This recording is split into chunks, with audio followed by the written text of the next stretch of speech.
Bismillahirrahmanirrahim. Assalamualaikum warahmatullahi wabarakatuh. Dalam kesempatan yang dirahmati Allah Subhanahu wa taala ini, atas izin Allah, saya akan membagikan informasi yang bermanfaat dalam video ini. Namun, sebelumnya silahkan klik tanda subscribe dan aktifkan tanda lonceng agar tidak ketinggalan video terbaru dari kami. Membaca sholawat adalah salah satu amalan dan memohon syafaat kepada Rasulullah Shallallahu Alaihi Wasallam. Sebagai umat Rasulullah Shallallahu Alaihi Wasallam, tentu kita sudah tidak asing lagi mengenai amalan dalam membaca sholawat. Kemudian bagaimana sejarah dan asal muasal sholawat?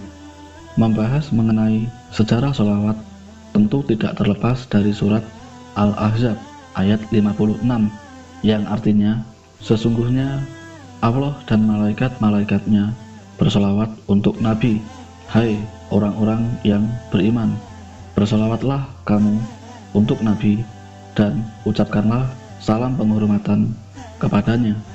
Turunnya ayat ini bisa dibilang menjadi sejarah solawat kepada Rasulullah Shallallahu Alaihi Wasallam, sebab At-Tabari menyebutkan bahwa setelah ayat ini turun, ada seorang sahabat yang bertanya terkait bunyi sholawat kepada Rasulullah Shallallahu Alaihi Wasallam.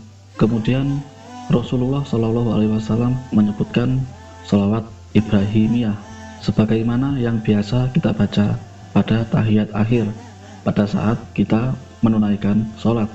Ayat tersebut oleh At-Tabari memerintahkan orang-orang yang beriman untuk mendoakan Rasulullah Shallallahu Alaihi Wasallam dan keselamatannya. Terkait kapan sholawat itu diwajibkan kepada Rasulullah, merujuk pada turunnya ayat tersebut kepada Rasulullah Shallallahu Alaihi Wasallam. Perintah sholawat tersebut diturunkan pada bulan Sya'ban pada tahun kedua Hijriyah. Dari Abu Dzar Al-Harawi, inilah yang disebut bulan Sya'ban sebagai bulan sholawat. Secara lebih lanjut, As-Suyuti menjelaskan bahwa sholawat sebenarnya sudah ada sejak masa Nabi Musa alaihi salam dan kaumnya, yaitu Bani Israel. Saat itu Bani Israel bertanya kepada Nabi Musa alaihi salam mengenai apakah Allah Subhanahu wa taala bersolawat kepada makhluknya. Mendengar pertanyaan dari kaumnya tersebut, Nabi Musa alaihi salam kemudian berdoa dan meminta jawaban kepada Allah Subhanahu wa taala. Allah Subhanahu wa taala pun menjawab pertanyaan Nabi Musa alaihi salam, dan Allah berfirman kepada Nabi Musa yang artinya, "Wahai Musa alaihi salam, sungguh kaum Bani Israel bertanya kepadamu, apakah Tuhanmu bersolawat kepada makhluknya? Jawablah, iya, aku dan juga para malaikatku bersolawat kepada para nabi dan rasulku." Kemudian turunlah surat Al-Ahzab di atas. As-Suyuti menambahkan bahwa setelah turun ayat tersebut, kaum Bani Israel kemudian bahagia dan memujinya. Sholawat itu awalnya sebagai kabar baik kepada kaum Bani Israel.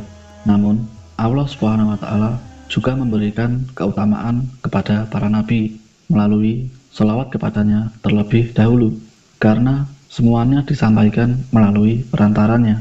Wallahu a'lam. Semoga bermanfaat. Wassalamualaikum warahmatullahi wabarakatuh.